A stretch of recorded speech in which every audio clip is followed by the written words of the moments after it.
بسم اللہ الرحمن الرحیم۔ حضرات، حدیث نمبر 294 سے 333 تک حیض کے احکام و مسائل بیان کیے گئے ہیں۔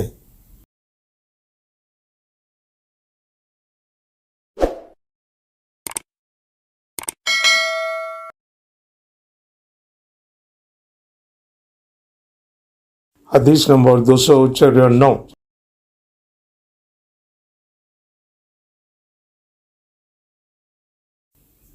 ہم حج کے ارادے سے نکلے۔ جب ہم مقام صرف میں پہنچے تو میں حائضہ ہو گئی اور اس رنج میں رونے لگی کہ رسول اللہ صلی اللہ علیہ وسلم تشریف لائے۔ آپ نے پوچھا، تمہیں کیا ہو گیا؟ کیا حائضہ ہو گئی ہو؟ میں نے کہا ہاں۔ آپ نے فرمایا کہ یہ ایک ایسی چیز ہے جس کو اللہ تعالیٰ نے آدم کی بیٹیوں کے لیے لکھ دیا ہے، اس لیے تم بھی حج کے افعال پورے کر لو، البتہ بیت اللہ کا طواف نہ کرنا۔ حضرت عائشہ رضی اللہ عنہا نے فرمایا کہ رسول کریم صلی اللہ علیہ وسلم نے اپنی بیویوں کی طرف سے گائے کی قربانی کی۔ صرف ایک مقام مکہ سے 6-7 میل کے فاصلے پر ہے۔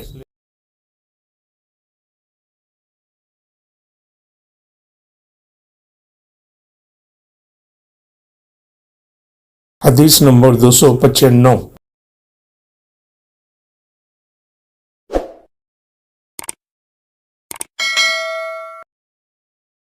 میں رسول اللہ صلی اللہ علیہ وسلم کے سر مبارک کو حائضہ ہونے کی حالت میں بھی کنگھا کیا کرتی تھی۔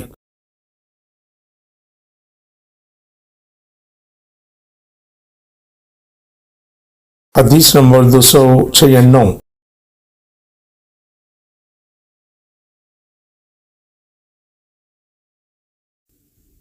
ان سے سوال کیا گیا، کیا حائضہ بیوی میری خدمت کر سکتی ہے یا ناپاکی کی حالت میں عورت مجھ سے نزدیک ہو سکتی ہے؟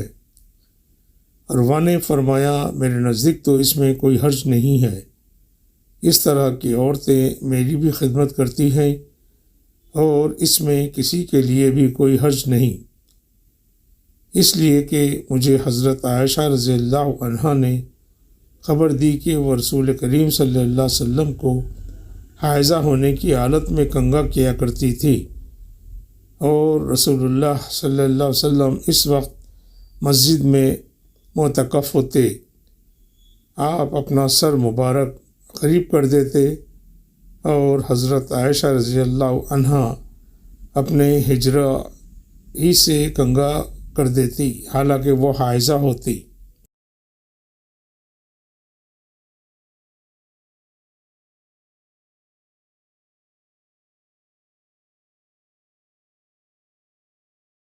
حدیث نمبر 297۔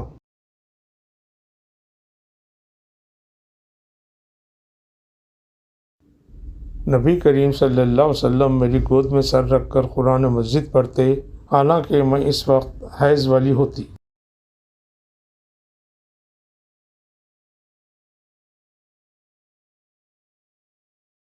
حدیث نمبر 298۔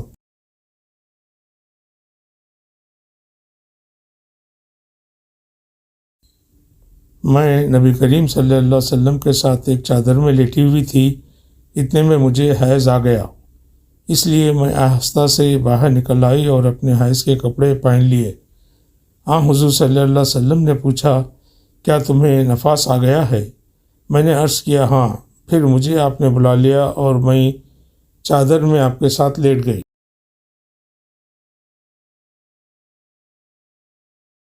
حدیث نمبر 299۔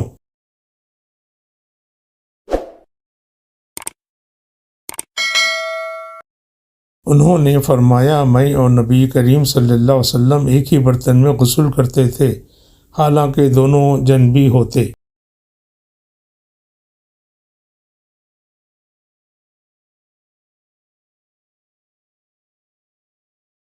حدیث نمبر 300۔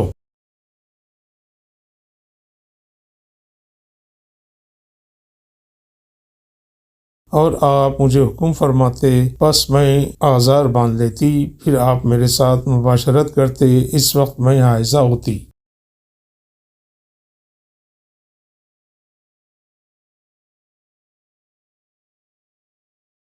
حدیث نمبر 301۔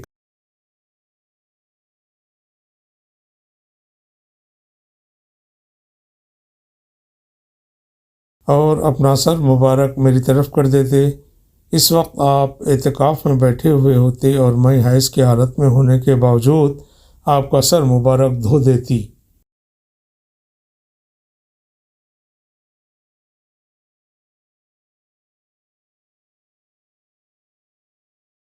حدیث نمبر 302۔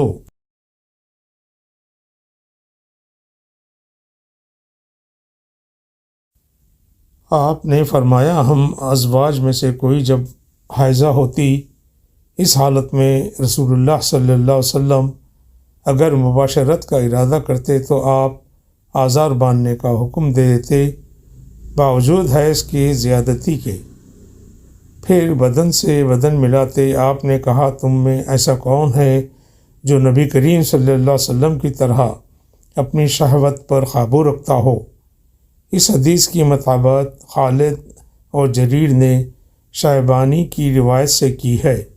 یہاں بھی مباشرت سے ساتھ لیٹنا بیٹھنا مراد ہے۔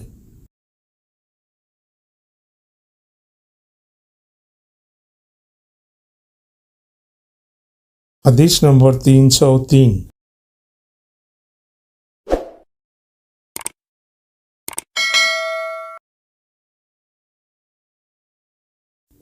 جب نبی کریم صلی اللہ علیہ وسلم اپنی بیویوں میں سے کسی سے مباشرت کرنا چاہتے اور وہ حائضہ ہوتی تو آپ کے حکم سے وہ پہلے آزار باندھ لیتیں، اور سفیان نے شیبانی سے اس کو روایت کیا ہے۔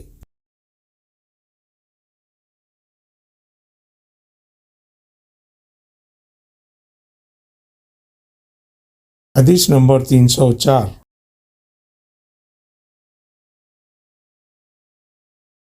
رسول کریم صلی اللہ علیہ وسلم عید الاضحیٰ یا عید الفطر میں عیدگاہ تشریف لے گئے۔ وہاں آپ عورتوں کے پاس سے گزرے اور فرمایا اے عورتوں کی جماعت، صدقہ کرو کیونکہ میں نے جہنم میں زیادہ تم ہی کو دیکھا ہے۔ انہوں نے کہا یا رسول اللہ ایسا کیوں؟ آپ صلی اللہ علیہ وسلم نے فرمایا کہ تم لعن طعن بہت کرتی ہو اور شوہر کی ناشکری کرتی ہو، باوجود عقل اور دین میں ناقص ہونے کے میں نے تم سے زیادہ کسی کو بھی ایک عقل مند اور تجربہ کار آدمی کو دیوانہ بنا دینے والا نہیں دیکھا۔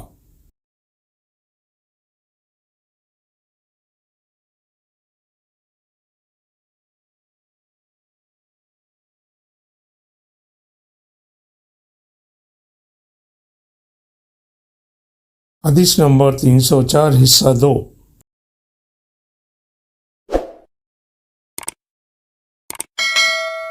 عورتوں نے عرض کی کہ ہمارے دین اور ہماری عقل میں نقصان کیا ہے یا رسول اللہ؟ آپ صلی اللہ علیہ وسلم نے فرمایا کیا عورت کی گواہی مرد کی گواہی سے نصف نہیں ہے؟ انہوں نے کہا جی ہے۔ آپ صلی اللہ علیہ وسلم نے فرمایا بس یہی اس کی عقل کا نقصان ہے۔ پھر آپ نے پوچھا کیا ایسا نہیں ہے کہ جب عورت حائضہ ہو تو نہ نماز پڑھ سکتی ہے نہ روزہ رکھ سکتی ہے؟ عورتوں نے کہا ایسا ہی ہے۔ آپ نے فرمایا کہ یہی اس کے دین کا نقصان ہے۔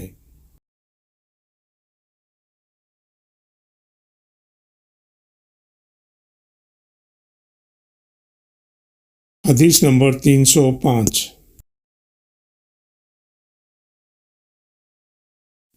ہم رسول اللہ صلی اللہ علیہ وسلم کے ساتھ حج کے لیے اس طرح نکلے کہ ہماری زبانوں پر حج کے علاوہ اور کوئی ذکر ہی نہ تھا۔